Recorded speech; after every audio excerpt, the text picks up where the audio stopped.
Alors, la sécurité au travail. Souvent, on imagine une liste interminable de règles, n'est-ce pas? Et si on voyait ça différemment? Et si c'était en fait un véritable contrat de confiance? C'est cette idée qu'on va creuser ensemble, celle d'un pacte de partenariat. Voilà la question centrale. La sécurité, au fond, c'est quoi? Est-ce que c'est juste une obligation, un truc légal, une case à cocher sur une liste? Ou alors, est-ce que ça peut être bien plus que ça? Une vraie collaboration, quelque chose d'actif? C'est ce qu'on va explorer. En fait, l'idée de balle, elle est toute simple. La sécurité, c'est l'affaire de tout le monde. Ce n'est pas uniquement la responsabilité de l'employeur et ce n'est pas non plus que celle du travailleur. Non, c'est un engagement des deux côtés. Un vrai pacte où chacun a un rôle super important à jouer pour le bien de toute l'équipe. Ok, alors, pour que ce pacte fonctionne, il faut regarder les deux côtés de la médaille. Commençons par la contribution du travailleur. Concrètement, quels sont ses devoirs pour que l'environnement de travail soit sûr pour tout le monde? Pour bien s'y retrouver, il y a un chiffre à retenir, 10. Voilà. 10 devoirs fondamentaux.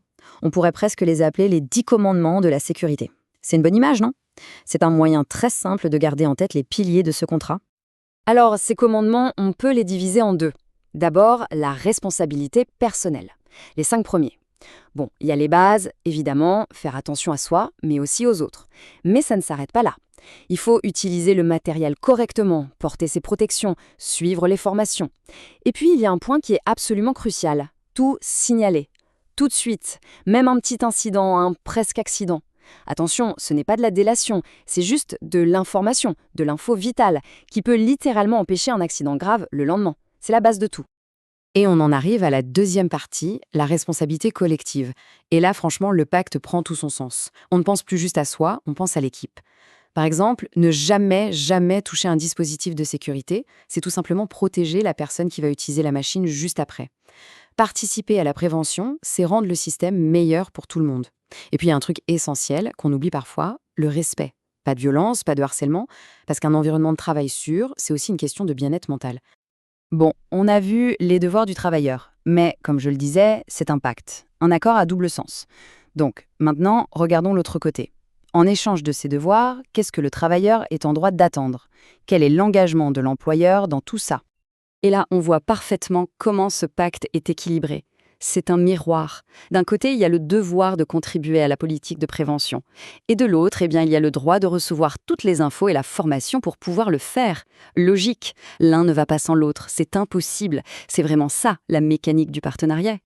Alors, ces droits fondamentaux, quels sont-ils? Premièrement, le droit à un environnement de travail qui soit sûr et sain. C'est la base. Deuxièmement, le droit à l'information et à la formation, on en a déjà parlé, c'est essentiel.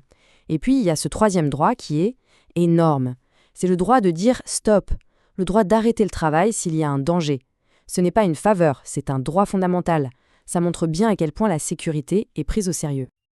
Ok, on a la théorie, les devoirs, les droits, c'est bien beau.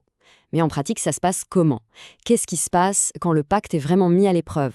Face à un danger réel, là, tout de suite, comment on réagit? Avant toute chose, il faut être clair sur ce qu'on appelle un danger immédiat. C'est quoi exactement? Eh bien, c'est une situation qui risque de provoquer un accident grave, là, maintenant.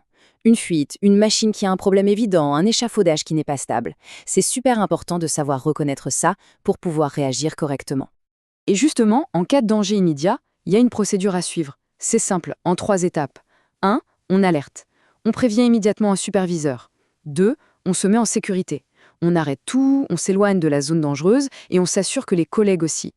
Et 3. On intervient, mais attention, gros mais ici, seulement si on a été formé pour ça et qu'on a le bon équipement. Sinon, on ne touche à rien. Ces 3 étapes, c'est un réflexe à avoir, une vraie ligne de vie. Donc, au final, qu'est-ce qu'il faut retenir de tout ça? L'idée principale, c'est que la sécurité, ce n'est pas un truc passif, une liste de règles qu'on subit. C'est une culture active qu'on construit tous ensemble, tous les jours, par chacun de nos gestes. C'est exactement ce que dit cette phrase. La collaboration entre l'employeur et le travailleur, ce n'est pas juste un plus, c'est la clé. C'est vraiment le moteur qui permet d'aller chercher le plus haut niveau de sécurité, bien au-delà de la simple application des règles. C'est ça, le cœur du pacte de partenariat. Finalement, on pourrait se poser cette question. Et si chaque geste de sécurité, même le plus petit, n'était pas vu comme une contrainte, mais plutôt comme une brique? Une brique qu'on ajoute chaque jour à un grand édifice commun. Un lieu de travail plus sûr, pour tout le monde, qu'on bâtit ensemble.